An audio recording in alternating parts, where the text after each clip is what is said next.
우리 사람을 감정적인 측면에서 보면은 참 다양한 모습을 볼 수가 있습니다. 어떤 사람은 정말 감동을 주는 그런 사람이 있습니다.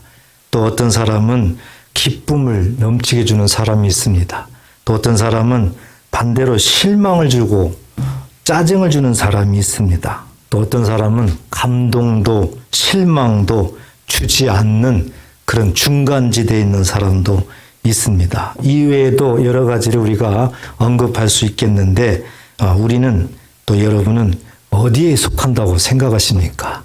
한번 마음속에 나는 어떤 사람이다 이런 것들을 한번 감정적인 측면에서 바라봤으면 좋겠습니다. 우리가 잘 아는 대로 어젯밤 늦게 카타르에서 월드컵이 있었죠. 그때 우리나라하고 포르투갈하고 경기가 있었는데 정말 16강에 올라가느냐 완전 떨어지느냐 어떤 그런 경기였습니다. 그런데 극적으로 역전을 위해서 승리를 했습니다. 정말 기대하기가 그렇게 쉽지가 않았는데요. 그 선수들이 끝까지 뛰는 그 모습, 정말 불굴의 의지, 이런 것으로 인해 가지고 저는 큰 감동을 받았습니다.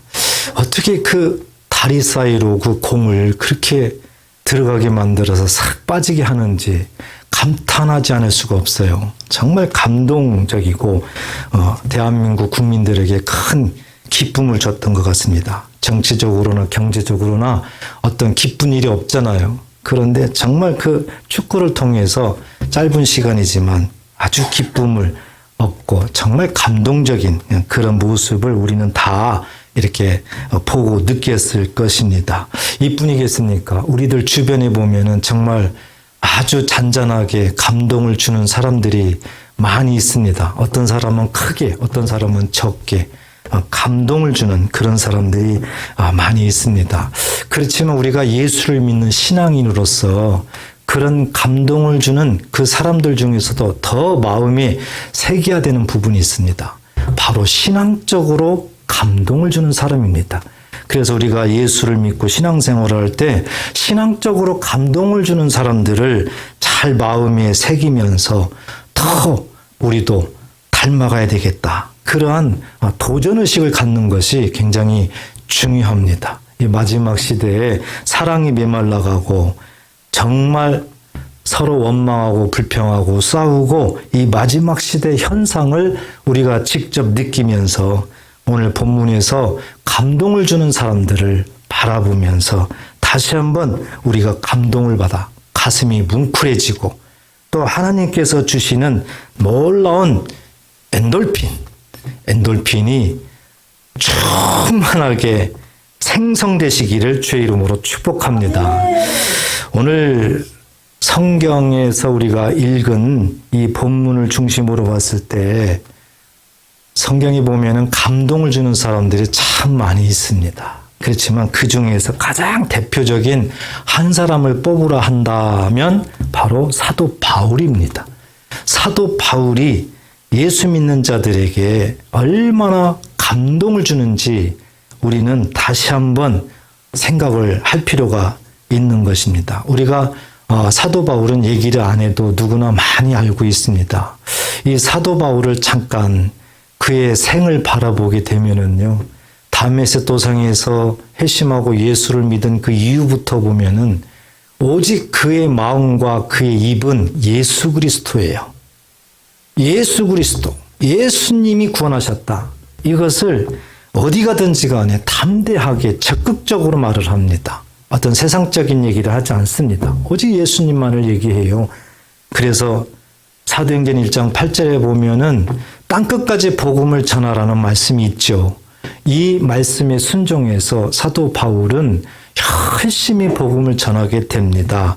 그래서 성경에 보면 사도행전 보면은 1차 전도여행을 다녀요. 2차 전도여행을 다녀요. 3차 전도여행을 다닙니다. 그래서 약 AD 58년경에 3차 전도여행이 마치고 그가 가고자 하는 것은 로마였습니다. 로마에 가서 복음을 전해야 된다. 그래서 로마로 가게 됐는데 로마에 가서 감옥에 투옥이 됩니다. 로마 감옥에 투옥이 돼요. 그런데 이때는 그래도 쉽게 설명하면 가택연금처럼 조금 자유로웠어요. 그래서 사람들을 초청하기도 했습니다. 손님들을. 그리고 그들에게 복음을 전하기도 했어요. 이렇게 감옥에 갇혀서도 가택연금처럼 갇혔기 때문에 약간 자유롭습니다. 한 2, 3년 투옥 생활하다가 석방이 됐습니다. 그래서 석방되고 사도 바울이 뭐 했나 봤더니 또 4차 전도 여행을 다닙니다. 그래서 그가 가고자 해도 못 갔던 이 서버나 지역입니다. 오늘날 스페인이죠. 어젯밤에 우리나라와 축구 경기했던 포르투갈하고 바로 붙어 있는 그 나라죠. 거기를 갑니다. 그리고 에게해 여기를 두루두루 다닙니다. 그리고 복음을 전했던 교회를 개척했던 곳도 또 다시 들릅니다. 그리고 다시 로마로 가게 되는데 로마에서 또 감옥에 투옥이 돼요. 그러니까 로마에서 2차 감옥에 투옥이 되는데요. 두 번째 감옥에 투옥이 됐을 때는 이제 상황이 달랐어요. 이때는 일반 죄인들처럼 사슬에 매어가지고 완전 토굴 감옥이에요. 지하 감옥이에요. 그리고 사도 바울은 이제 이때에 자기의 운명이 얼마 남지 않았다는 것을 직감을 하게 됩니다. 그래서 자기가 이제 더 이상 나갈 수가 없다. 그래서 사도 바울은 정말 하나님의 말씀, 예수 그리스도의 복음을 전해야 되는데 더 전해서 그 당시에는 너무 거짓 선지자들이 이단들이 많이 득세했기 때문에 많은 성도들이 유혹에 많이 넘어갔거든요. 그리고 로마 유대인들 그 핍박 속에 있었기 때문에 예수 믿는 사람들이 자꾸 넘어졌거든요. 그걸 너무 안타깝고 불쌍히 여기는 겁니다.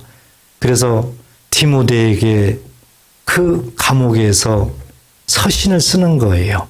이게 지금 우리가 계속해서 보고 있는 디모데 후서인 겁니다.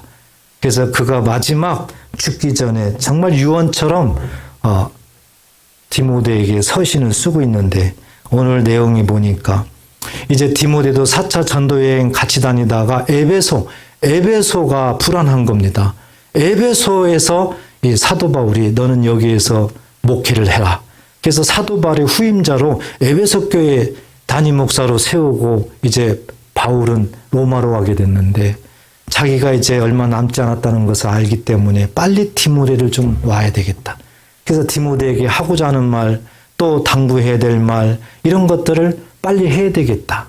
그래서 오늘 본문에 보면은 너는 어서 속히 내게로 오라. 빨리 오라고 하는 거죠. 시간이 없습니다. 그러면서 바울의 형편을 얘기를 합니다. 대마는 세상으로 갔다. 사도 바울의 가르침을 받고 은혜 받았던 사람들이 엄청 많았습니다. 그래서 사도 바울이 가는 곳마다 따라다니면서 정말 사도 바울의 사역에 적극적으로 협력했던 사람들이 엄청 많았습니다.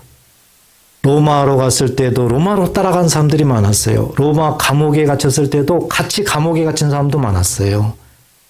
이 데마가 대표적인 사람인데 그때까지만 해도 이 데마가 사도 바울을 따라다니고 그렇게까지 했는데 2차 감옥에 들어갔을 때 데마가 세상을 사랑하여 그랬어요. 그러니까 아마 데마 입장에서는 이제는 안 되나 보다. 사도 바울도 아무 소용없네. 이제는 저 토굴에 갇혀가지고 이제는 뭐 끝났네. 아무 소망이 없네. 비전이 없네. 더 이상 따라다닐 것이 없네. 내가 지금까지 뭐 했던 거. 차라리 놀기나 좀 놀았으면 얼마나 좋았을까. 아마 그런 생각을 했을 것 같아요. 너무 고난이 심했기 때문에. 그래서 사도 바울 곁을 떠나는데 세상을 사랑하여 버리고 갔다는 거죠. 그러니까 예수를 버리고 하나님의 일을 버리고 세상으로 나갔다는 겁니다. 이 데마. 그래서 데마라는 사람이 이렇게 예수를 잘 믿다가 세상으로 그냥 나갔던 대표적인 사람입니다. 데마. 그런데 나머지 사람들은 사도 바울이 감옥에 있기 때문에 어떻게 할 수 없습니까? 사역을 배치를 시켜줘요. 너는 어디로 가서 빨리 복음을 전해라. 어디로 가서 복음을 전하라.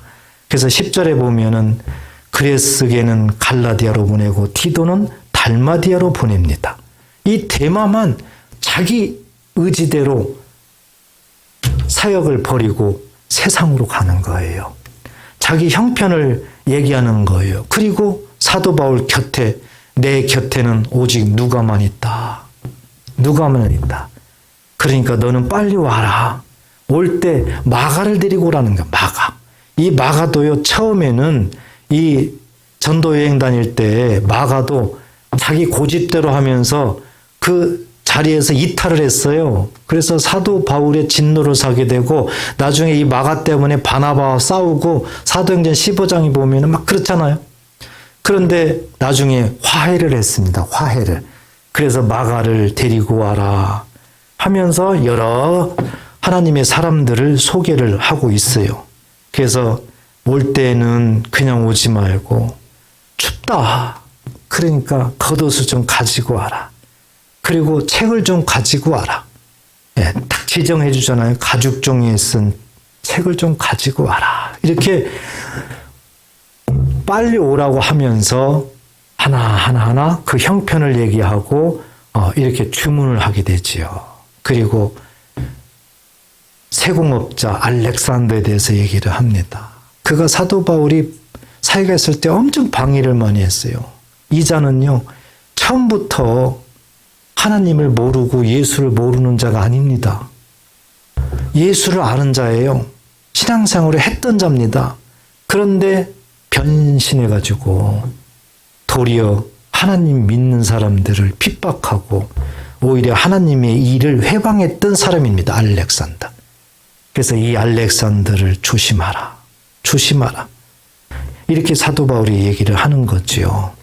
그래서 오늘 이 말씀을 보게 되면 사도 바울이 2차 로마 감옥에서 그 토굴 감옥 속에서 지하 감옥 속에서 얼마나 혼자 외롭게 있는지 그렇게 사도 바울에 의해 가지고 가르침을 받고 말씀을 깨닫고 사도 바울을 따라다녔던 그 많은 사람들이 정말 사도 바울이 토굴 속에 갇히니까 다 떠나가 버렸어요. 다 떠나가 버렸어요. 그래서 심지어는 16절에 보면 내가 처음 변명할 때 나와 함께 한 자가 하나도 없고 그랬습니다. 이것은 사도 바울이 1차 감옥에서 이제 재판을 받는 그 장면을 얘기하거든요. 내가 처음 변명할 때 나와 함께 한 자가 하나도 없고 그 당시에는 지금도 그렇지만 항상 변론자가 항상 대변인이 있는 거예요. 심판할 때. 심판할 때 누군가가 그 신문하면서 변론도 해주고 이런 것들이 그 당시에도 있었던 겁니다. 그런데 사도 바울 곁을 다 떠나가 가지고요. 한 사람도 바울을 변론해주는 사람이 없다. 바울이 그 얘기를 하는 거예요. 다 나를 버렸다. 다 나를 버렸다. 그렇지만 그들에게 허물을 돌리지 않기를 원하노라. 이 말씀에 저는 큰 감동을 받습니다. 사도 바울의 그 여정을 바라보게 되면 정말 하나님께서 그에게 얼마나 하나님의 능력을 나타냅니까? 표적과 기적을 나타냅니까? 그리고 수많은 사람들에게 복음을 전해서 예수님을 믿게 한단 말입니다. 사람이 봤을 때에는 사람이 아닌가? 이렇게 할 정도로 정말 특별한 사람이 사도 바울이에요. 그래서 많은 사람들이 사도 바울이 가르침을 받고 그를 그래도 따라다녔습니다. 그런데 정말 사도 바울이 너무 어려운 그런 시기에 다른 사람들은 다 바울을 버리고 각자 갔어요. 사도 바울도 인간입니다. 얼마나 바울의 마음속에 그 과거가 회상되겠습니까? 그리고 자기를 다 떠난 이 모습에서 얼마나 인생에 대한 허무함을 느끼겠습니까? 이런 모습은 바울에게만 비춰지는 게 아닙니다. 우리 예수님도 십자가에 죽을 때 보니까, 예수님도 잡힐 때 보니까 그렇게 예수님을 잘 따라다니던 제자들도 다 도망가 버려요. 예수님 혼자만 남아요. 예수님이 십자가에 죽을 때도 혼자만 남아요. 예수님께서 가는 곳마다 표적과 기적을, 안전뱅이도 일으키고 병도 고치고 엄청난 일을 일으켰습니다. 그래서 정말 발 디딜 틈이 없는 군중들이 예수님을 따라다녔어요. 그런데 예수님이 십자가에 딱 돌아가기 그 상황을 보니까 아무도 없어요. 이것이 인생들의 모습입니다. 사도 바울은 그렇지만 허물을 돌리질 않았어요. 허물을. 스데반도 보니까 허물을 돌리지 않았어요. 그 돌에 맞아 죽는 그 상황에서도 하늘문이 열리고 하나님 보좌를 바라보면서 주여 저들의 죄를 용서하소서. 그 허물을 돌리지 않았다고요. 그래서 정말 예수 믿는 사람이라면은 우리가 여기에서 감동을 받아야 된다. 세상 사람과 뭐가 다르냐? 성격이 다르냐? 뭐가 다르냐? 다 똑같아요. 그렇지만 결정적일 때 다른 사람에게 핑계대는 것보다 그것을 하나님께 맡기고 하나님 앞에 용서하소서 하고 기도하는 그 모습, 이것이 우리들의 신앙인들이 감동을 받아야 되는 부분인 줄 믿습니다. 여러분, 사도 바울의 그 여정을 보게 되면은요, 정말 우리는 옆에 따라갈 수도 없는 거예요. 정말 우리는 생각할 수도 없는 그런 일들을 참 많이 당했어요. 그럼에도 그는 늘 마음의 근심이 뭡니까? 고린도서 11장에 보면 교회를 위해서, 교회에서 영혼들이 살아나고 교회에서 믿음이 성장하고 교회에서 복음을 듣고 하면서 하나님의 사람으로 자꾸 온전해 가야 되는데 그 교회가 그 당시에 이단들에 의해 가지고 내부적으로 분쟁이 일어나고 내부적으로 굉장한 문제가 많이 생겨요. 오직 사도 바울은 자기가 고난받고 핍박받고 이런 것들은 아무 문제가 안 돼요. 오직 교회가 바로 서야 되고 교회가 잘 돼야 되는데 교회에서 은혜를 받아야 되는데 오직 교회를 위해서 이렇게 교회가 중요하다는 것을 우리는 알 수가 있는 거예요. 한 사람 한 사람 우리가 이렇게 놓고 보면 전부 다 세상에 나가 살잖아요. 어찌 보면은 완전히 그냥 전쟁터로 나가는 거하고 똑같거든요. 전쟁터로. 그러니까 영적으로 보면은요, 감당하기 어려운 게 세상입니다. 영적으로 세상을 바라보게 되면은요, 나 혼자는 절대적으로 이길 수가 없는 곳이에요. 그런 말이 있잖아요. 모를 때가 용감하다고. 네, 맞아요. 모르니까 용감하게 사는 거거든요, 알고 보면. 근데 영적으로 보면은요, 정말 나 혼자는 어떻게 감당이 안 되는 겁니다. 완전히 악한 원수마귀의 모든 것이 총동원돼 가지고 할 수만 있으면 믿는 자들을 넘어뜨리려고요. 그 사람이 가장 약한 부분을 계속해서 포기하지 아니하고 여러 가지 경로를 통해서 넘어뜨린다는 거죠. 그러니까 사도 바울의 그 믿음 가운데에도 이런 모습 속에서 그래도 교회 와서 은혜 받고 교회 와서 힘을 얻고 교회에서 예수를 만나고 그렇게 해야지 또 한 주간을 승리할 수 있다는 거죠. 사도 바울은 다른 게 문제가 안 되었어요. 정말 교회가 바로 교회가 역할을 해야 되고 교회가 잘 돼야 된다. 그래야 하나님의 뜻이 이루어진다. 이거에 대한 그 강력한 마음을 갖고 있습니다. 그리고 사도 바울은 다른 사람에게 허물을 돌리지 아니하고요. 끝까지 17절 보십시오. 주께서 내 곁에 서서 나에게 힘을 주심은 나로 말미암아 선포된 말씀이 온전히 전파되어 주께서 내 곁에 서서 나에게 힘을 주심은 이것을 막연하게 생각하지 마시고 로마 감옥에 갇혔을 때 신문 받을 때를 생각하세요. 신문 받을 때 다 떠나고 자기를 변론해 줄 사람이 한 사람도 없는 겁니다. 그런데 사도 바울의 믿음 가운데에는 주께서 내 곁에 있다. 사람은 다 떠났을지라도 주님은 나와 함께 계신다.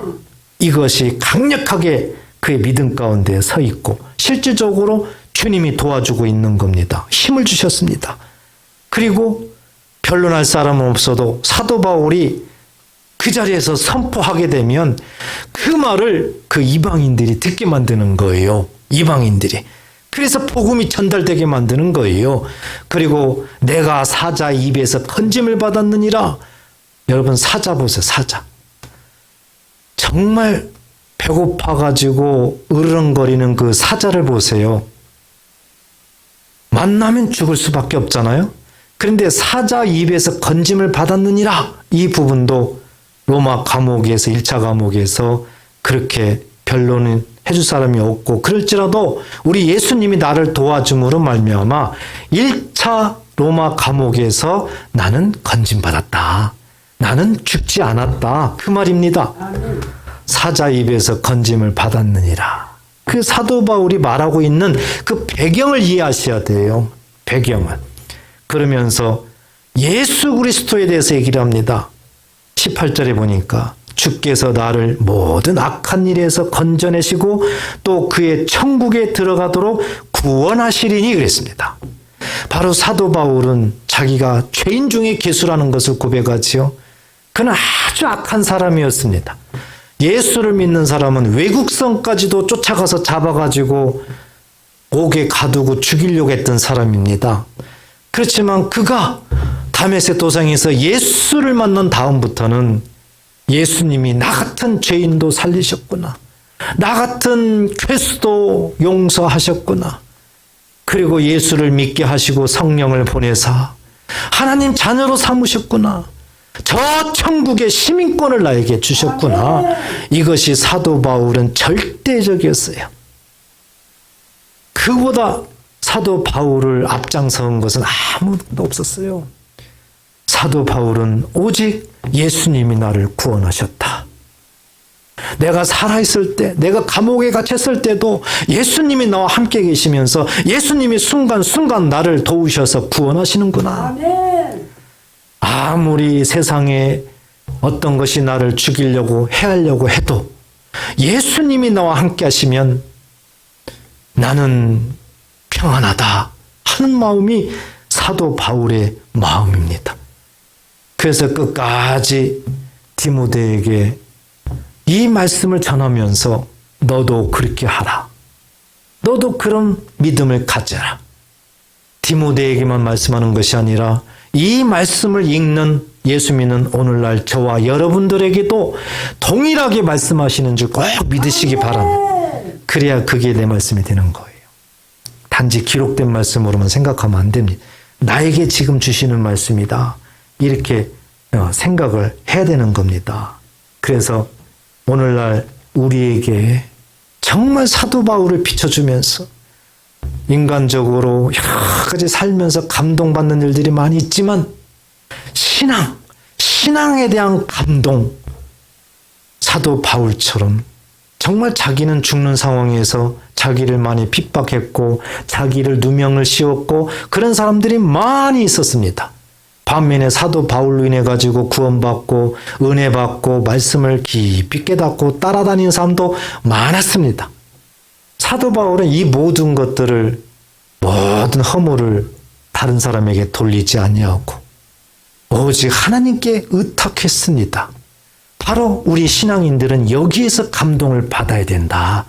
그리고 예수만을 바라봐야 된다. 이런 것들을 우리들한테 주문하는 줄 믿습니다. 성경에 보면 히브리서 12장 2절에 보면 믿음의 주 온전케 하시는 이인 예수를 바라보자.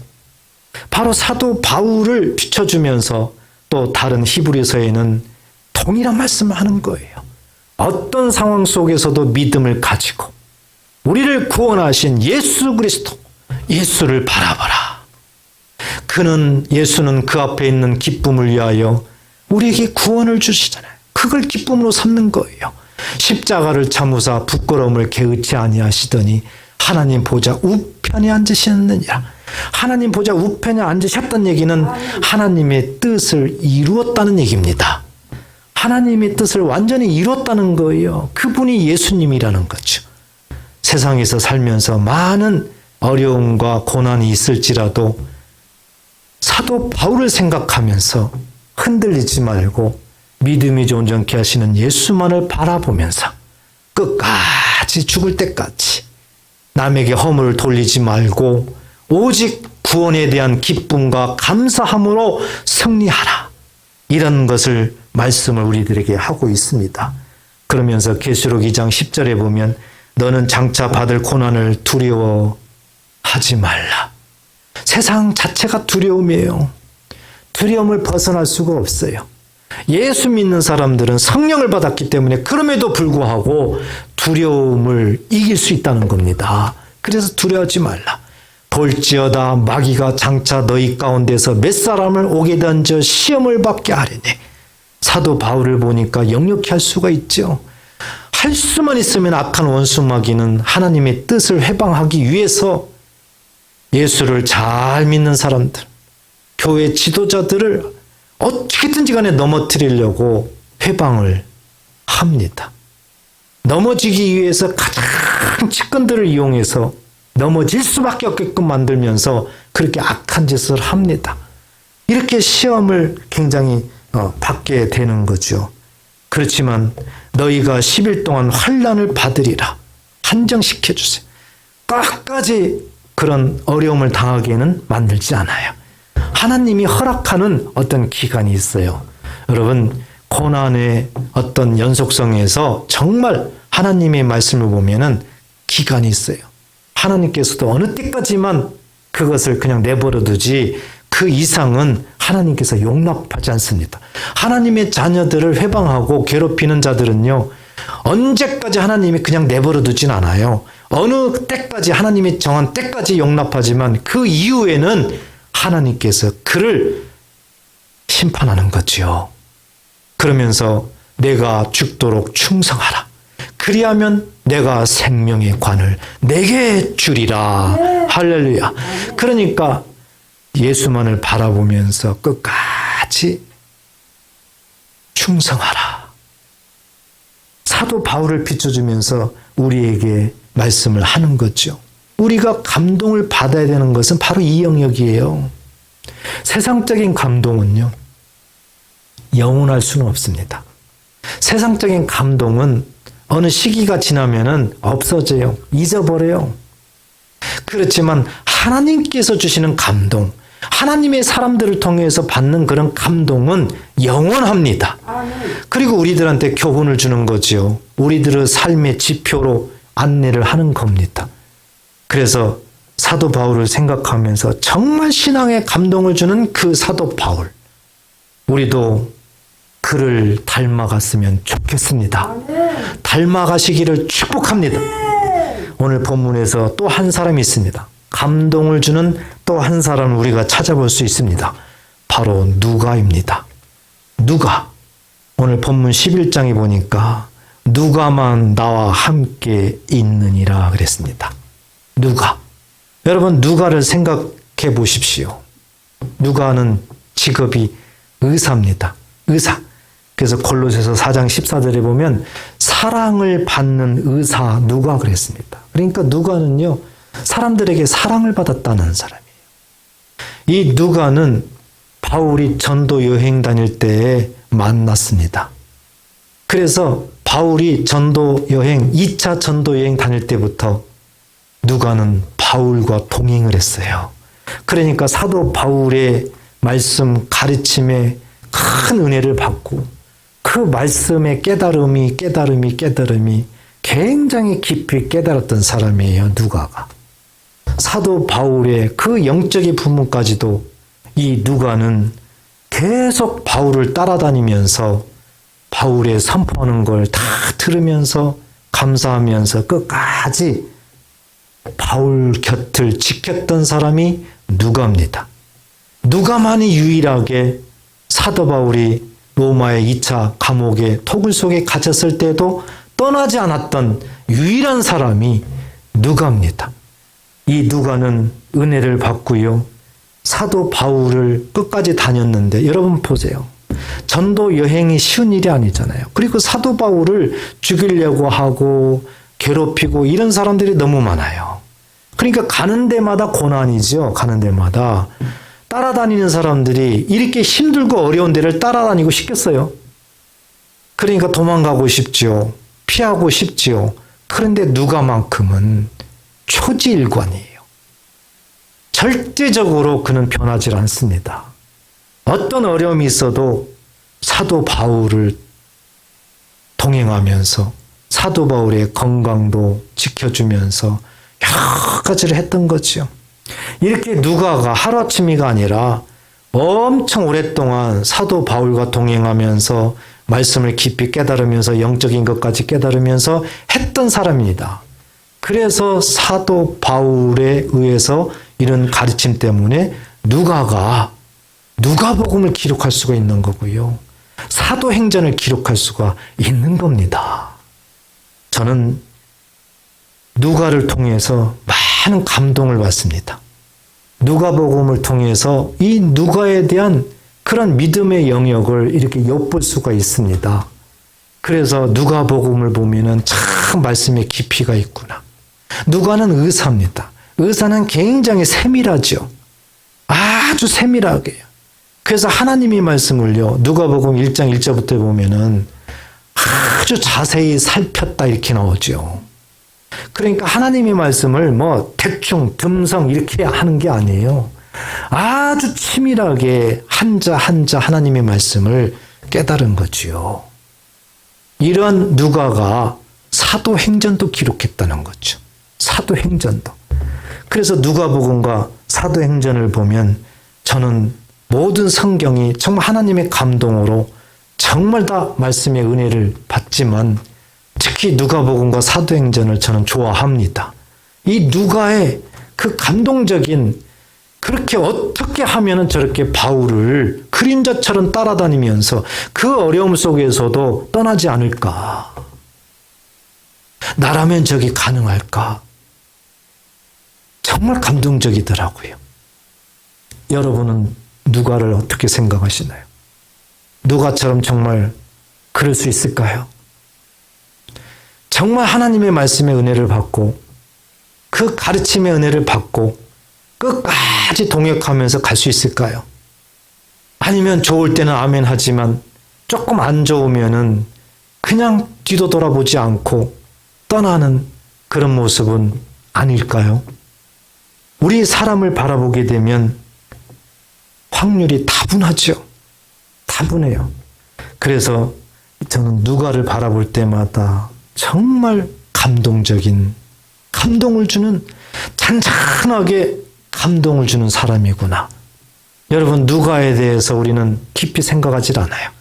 단순하게 누가복음을 기록했고 사도행전을 기록한 사람이다. 이렇게만 많이들 생각을 하는데 사도 바울과 연관을 시켜보니까 사도 바울이 2차 전도 여행 때부터 사도 바울이 죽을 때까지 떠나지 아니하고 끝까지 동역하면서 바울을 보살폈던 그 장본인이 누가입니다. 결국 사도 바울은 AD 68년에 그 2차 로마 감옥에서 나오지 못하고 순교하게 됩니다. 이 로마에서 일어났던 일들은 너무 비극적인 거죠. 그리스도인들을 너무 핍박했던 그 시대입니다. 아울러 우리가 잘 아는 베드로도 이 시대에 로마에서 복음을 전했습니다. 그러다가 로마에서 핍박을 받고 결국 베드로도 사도 바울과 비슷한 AD 68년경에 순교를 하게 됩니다. 그러니까요, 우리 선진들은요, 그 신앙을 지키기 위해서, 복음을 전파하기 위해서 엄청난 그런 고난과 핍박을 받은 거예요. 거기에 대한 열매, 거기에 대한 그리스도 향기가 오늘날 우리들에게 나타났기 때문에 우리는 신앙생활하면서 그렇게 되진 않잖아요. 주 안에서 우리는 자유롭게 신앙생활을 하잖아요. 이 선진들이 목숨을 걸고 신앙생활의 그 모습을 보여줬기 때문에, 승리했기 때문에 결국에는 오늘날 우리가 거기에 대한 하나님의 은혜를 누리는 겁니다. 그래서 신앙인들은요, 정말 하나님의 사람들을 통해서 감동을 받아야 된다. 정말 감동 주는 우리들의 믿음의 조상들이 너무 많습니다. 그래서 우리는 늘 누가를 바라보면서 하나님이 주시는 말씀을 늘 잊어서는 안 됩니다. 여호수아 1장 7절에 보면 오직 강하고 극히 담대하여 나의 종 모세가 내게 명령한 그 율법을 다 지켜 행하고 우로나 차로나 치우치지 말라. 그리하면 어디로 가든지 형통하리라. 누가를 생각하십시오.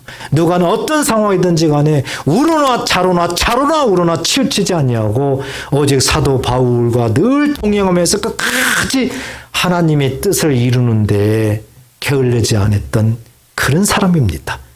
차로나 우로나 치우치지 말라. 오늘날 우리에게 주시는 하나님의 음성인 줄 믿으시기 바랍니다.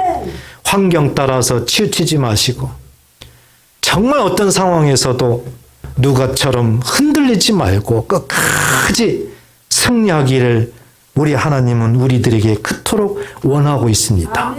그러면서 세상에 나가면서 어떻게 살아야 되는가? 로마서 8장 28절에 보니까 우리가 알거니와 하나님을 사랑하는 자 곧 그의 뜻대로 부르심을 입은 자들에게는 모든 것이 합력하여 선을 이루느니라. 누가를 생각하십시오. 오직 누가는 바울의 그 사역, 또 바울과 함께하는 사람들과의 그 사역에 모든 것을 합력했다. 절대 혼자는 안 됩니다.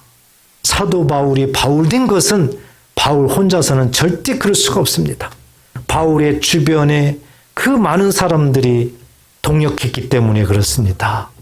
절대 하나님은 혼자 어떻게 하게끔 내버려 두지 않았어요. 하나님은 합력해서 하나님의 뜻을 이룰 때 하나님은 영광 받으시고 하나님은 기뻐하는 줄 믿으시기 바랍니다. 그래서 우리는 이 누가를 생각하면서 좌로나 우로나 치우치지 않아야 되는구나. 그리고 무슨 일을 하든지 간에 특히 주의 일은 합력해서 선을 이루어야 되는구나. 합력해야 되는 거예요. 나 혼자 잘났다고 튀어나오면 안 돼요. 나 혼자 옳다고 주장하면 안 되는 거죠. 합력해야 되는 거예요. 하나님은 합력할 때 아무리 그게 잘못된 것 같아도 하나님이 도우시면 잘 되는 겁니다. 아무리 이게 아닌데 하는 것 같아도 합력하면은 거기서 하나님은 선을 이루시는 거예요. 이게 하나님의 방법입니다. 사람의 방법과는 전혀 다른 거죠. 사랑하는 여러분, 오늘 감동을 주는, 신앙적으로 감동을 주는 두 사람을 우리가 한번 살펴봤습니다. 사도 바울이었습니다. 누가였습니다.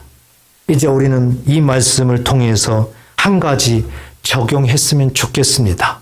무엇을 적용할까? 나도 감동 주는 사람이 되어보자. 맨날 감동만 받는다 이렇게 하지 말고 나도 감동을 주는 사람이 되어보자.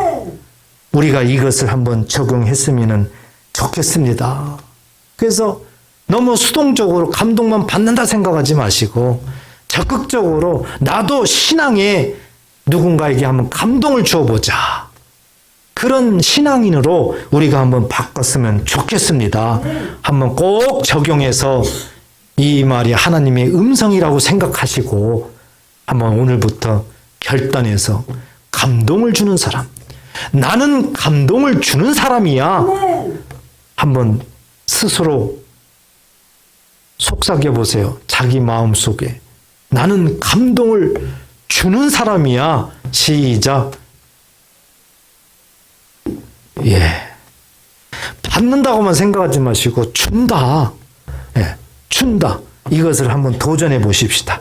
그래서 오늘 바울처럼 누가처럼 끝까지 믿음이 좋은 정케하시는 예수를 바라보면서 좌로나 우로나 치우치지 아니하면서 죽도록 충성하면서 합력하여 선을 이루면서 감동을 주는 저와 여러분 되시기를 주의 이름으로 축복합니다. 기도하겠습니다.